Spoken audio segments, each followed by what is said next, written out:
Ating sistema, gagawin nating organized, systematic, and then may coordination, may cooperation, may teamwork. Then, ang goal ko naman is i-motivate kayo lahat para ma-achieve natin yung ating goal.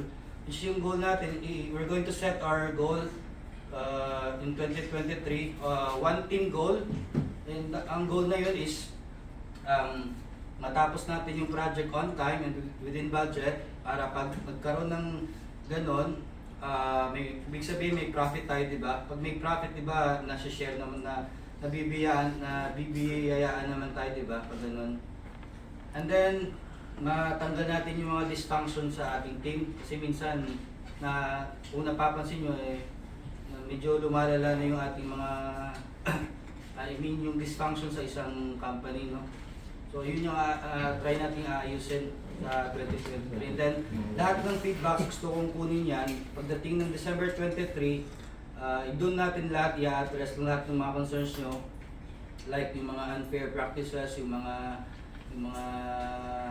kanya-kanyang parang ganun, magkakaroon ng dysfunction. So starting this week, mag-one-on-one ako sa inyo kung hindi man masabi sa akin ng in general, kung nahihiya kayo sabihin sa in general, mag-one-on-one ako. Kukunin ko yung feedback, and then lahat ng feedback na yun, we'll try to listen and then address it.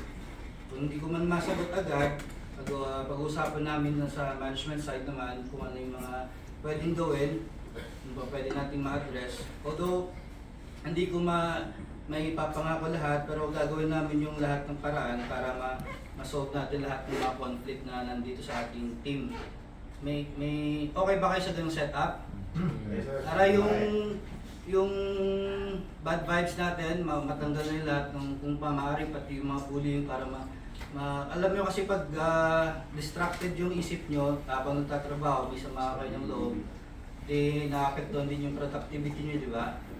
Tapos domino effect na yun pag hindi kayo concentrated, nakafocus sa trabaho, maraming distractions, mga iniisip pa yung problema, domino effect na yun, tapos ma-apektuhan natin yung ating team goal. So para ma-solve lahat yun, ayusin natin. Then to start it, we're going to have a training per day, 1 video per day, then yun. So ang house rules natin, pag training I repeat, no distractions, focus, 1 video lang to. Just give your 5 minutes attentively listen to our topic. Okay, so for today, ito introduction lang tsaka isang video. Pakinggan nyo na.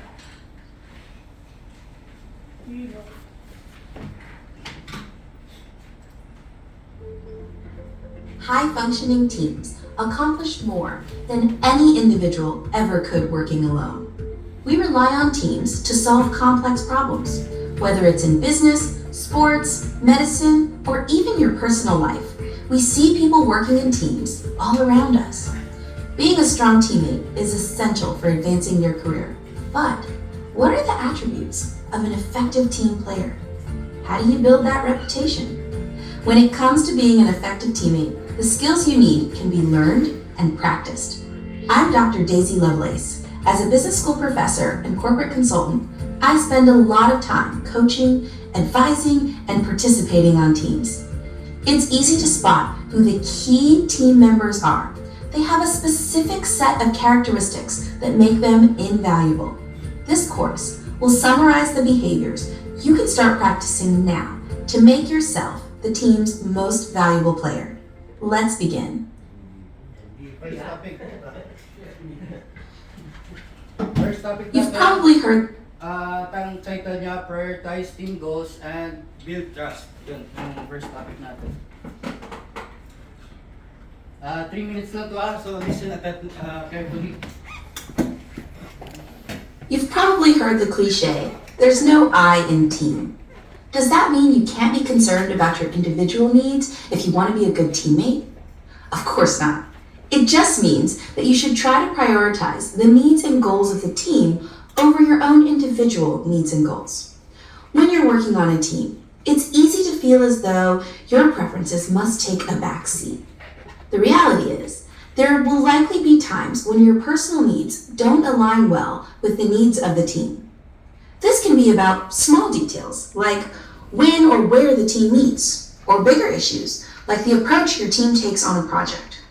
For example, I worked full-time when I was in graduate school, and at the time, it was best for my schedule to meet for class projects in the evenings or on weekends. But several of my classmates on my team had families and didn't work during the day. Their preference was to meet during the workday. To accommodate them, we often met during lunch. I'd take a long lunch on those days and then make up the time I'd missed at work in the evenings. This didn't always work, but my teammates appreciated my willingness to flex towards their schedules. When you make sacrifices and put your teammates before yourself, you build trust within your team. People are often willing to accommodate you, especially if you've accommodated them in the past. There may be times when you'll individually benefit from the team's work. To foster trust and open communication, it's a good idea to disclose that up front.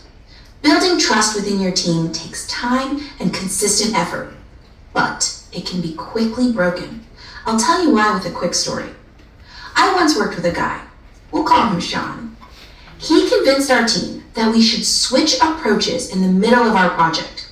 He made a very convincing argument that while this would require more work, the result would be a better outcome for the team and ultimately for our client. We believed him and rolled up our sleeves and got to work on the plan Sean suggested. Later, we learned that this new proposal significantly benefited his father-in-law's business. I want to be clear.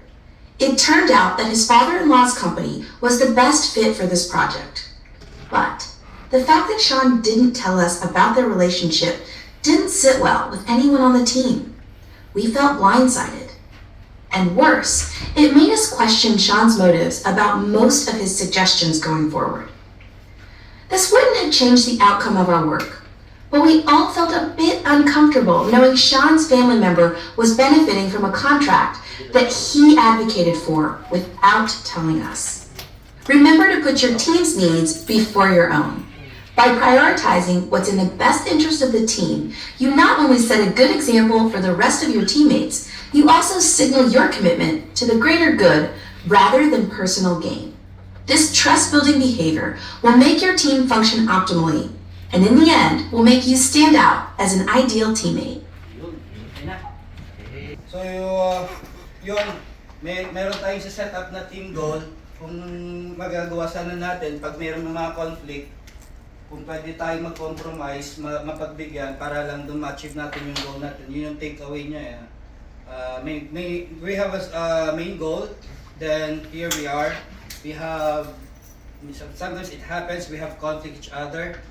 How to resolve it, we have to consider the main point is to how can we achieve our goal, diba? Then para ma-achieve natin yon, somehow, some way, at the other side, two sides should compromise para ma-achieve natin, para ma-balance natin. Kung meron kang suggestion, then meron siyang suggestion, tapos nandito yung foreman, kailangan natin siyang i-balance para magkasundo lahat, and then we can achieve our main goal ba nakukuha nyo, and then ma-build natin yung trust, na-take away natin yung mga dishonesty. Yun yung first step para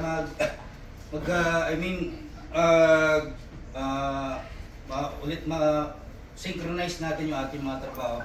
Okay, then tomorrow we'll continue another topic, which is the effective teammates are reliable. Yun, paano yung mga, ano yung term na yun, no? Reliable. Okay? Tapos, ito ngayon, gagawin natin sa dry run. Whatever conflict may arise, then may na-observe kayo, just let me know kung ano yung mga conflict na i-address natin sa gagawin natin dry run. And then, pag-uusapan natin, we're going to talk about the work now.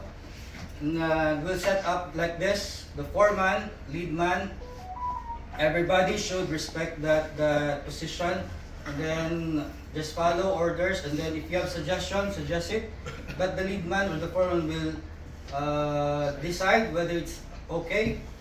But yes, we will consider our main goal is to finish the project on time, or kung saan tayo makakabilis, saan yung maginhawa, safe, yung productivity natin, safety, and then yung quality. Okay? Understood? May tanong? May gusto kayo suggest? Tapos yung mga concerns nyo, kung umpisahan ko mamaya siguro, lalapit na lang ako sa inyo pag may siguro break time or lunch break. Lalapit ako sa inyo, dadala ako ng... Lahat ng concerns nyo, kung hindi nyo masabi sa akin ng one time, pwede namang ulit-ulitin natin. We have 1 month to prepare for the General Assembly.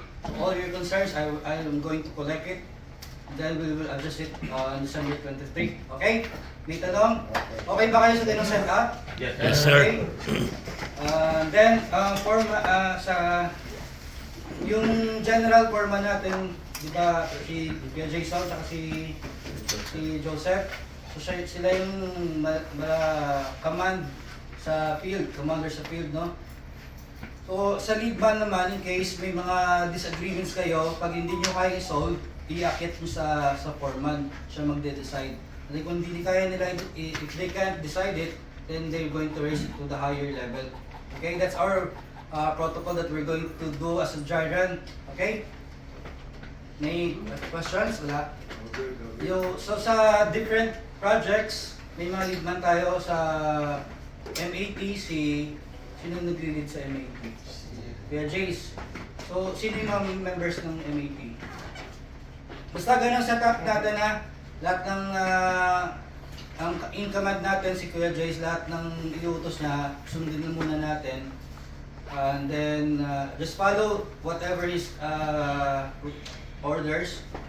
And then, if you have suggestions, just suggest to it. Matutunan natin later on yung paano maging effective team member, and then after this course, another course naman, how to build teamwork naman. Okay? Unti-unti natin. Ito, it's just 9 days to finish this course, then afterwards, another course again. So, refresh tayo dun pa. We have a guidance how to build teamwork na sa 2023, and then hope everybody will be motivated. Okay? Sa, ano pa, Naval Hospital. Sino yung team dito? Sa team leader natin sa Naval Hospital, si Joseph. Ano po yung project natin? Sa 101 po. 101, dalawa lang. Sa si Willie ngayon. Si Winnie. So, kailan pa ba ng team lead o teamwork na lang? Okay lang po yan. Okay lang. Teamwork. Teamwork. Love team. Love team na. Ano ba ang project natin? Song-song. Song-song.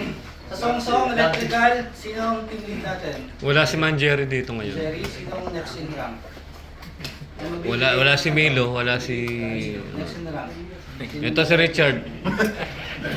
Siya nakakaano sa power. Hindi, si Richard nga.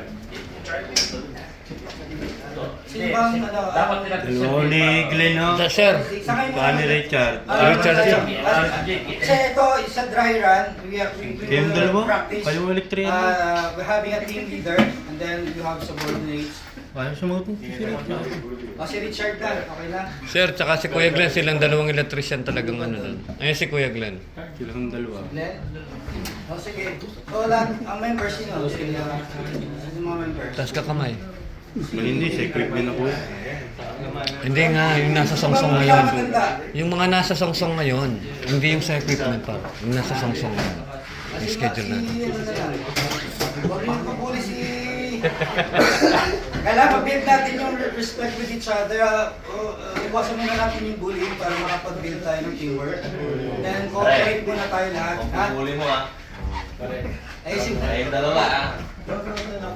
Wala mo ng bullying Malayo ako pa rin. Nandun ako sa Okay? So, team leader, si ba nakakalam ng plano sa electric? Siya si Richard, sir. Si Richard, siya yung ikaw Richard mag-lead ikaw na balang set up kung yung gagawin kasi hindi ko alam yung mga activities doon. Mamaya, ikutan ko lahat ng project, pupunta ako ng status. Kasi kailangan ko rin magawa ng report ngayon. Umpisa ko na rin yung reporting ko. Ikutan ko from Song-Song, ikot ako ng Naval Hospital at saka sa MAT, ikutan ko rin sa Marine Base. Okay? May questions kayo sa kay Richard? Wala, sir. Magka-create tayo ng gano'n. Walang pambubuli yan. Sa iyo na mag-report si Jerry. Nagkaroon ng bully. Tapos, sa fabrication, sino yung lead natin dyan? Si Mang Francis na lang o sino?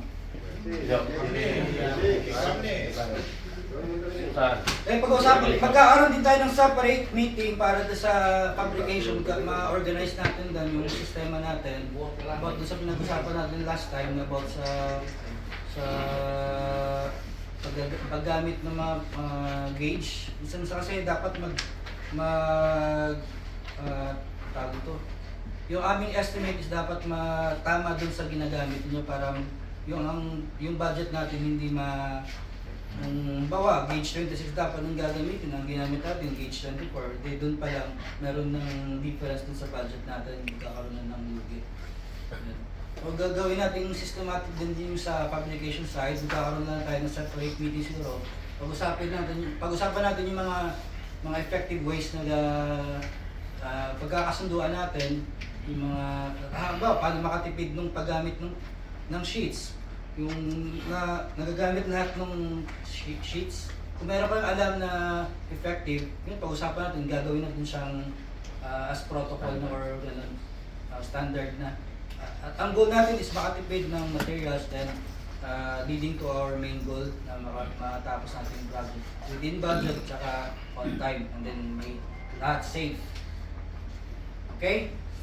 So tomorrow, dito ulit same location tomorrow here. Then team leaders, we're going to orient you for the work today. Sila na bahala. Okay, pag may problem, i-direct nyo sa team leaders. Pag hindi kayo pinapakinggan, i-direct nyo sa mga foreman. Ganun sa natin na. Okay, thank you. Sir,